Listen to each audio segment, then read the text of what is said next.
E scontro aperto tra il Ministero dell'Istruzione e i docenti del Marignani di Udine dopo che da Roma è partita la revisione dei tecnici che punta a modernizzare l'offerta formativa proposta, allineandola alle esigenze produttive e alle competenze richieste dal mercato del lavoro. Poi c'è il nodo dei fondi destinati dal Piano Nazionale di Ripartenza e Resilienza, sul quale il ministro Valditara non transige e conferma che le esecutività dei progetti non sono in discussione. Sul fronte sindacale, da una parte concordi con le direttive del Ministero, CISL e UIL, mentre la CGIL è contraria, dunque in appoggio con i docenti dell'Istituto Udinese. Come al Marignani anche in altri istituti, cito il Volta di Trieste ad esempio,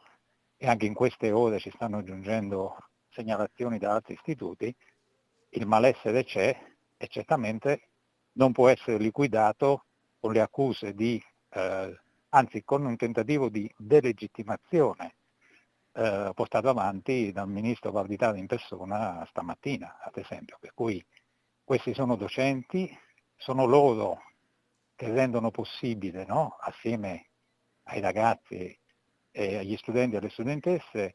rendono possibile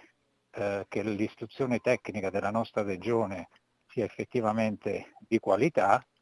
che viene, a nostro avviso, ma non solo nostro, messo sotto scacco da questa riforma che è calata dall'alto. Da Roma, Valditara punta il dito sulla solita propaganda da parte di alcune aree sindacali e degli stessi insegnanti, mentre il Ministero fa sapere che nessuna scuola verrà indebolita e la riforma è vitale. Di ideologico, semmai, c'è il tentativo di questa riforma di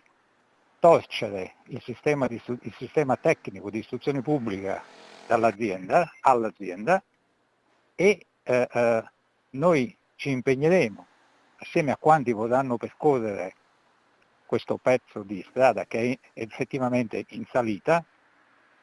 e tenta di trasformare le scuole in filiere formative delle aziende, in una prospettiva che è assolutamente rovesciata rispetto agli obiettivi costituzionali della scuola pubblica.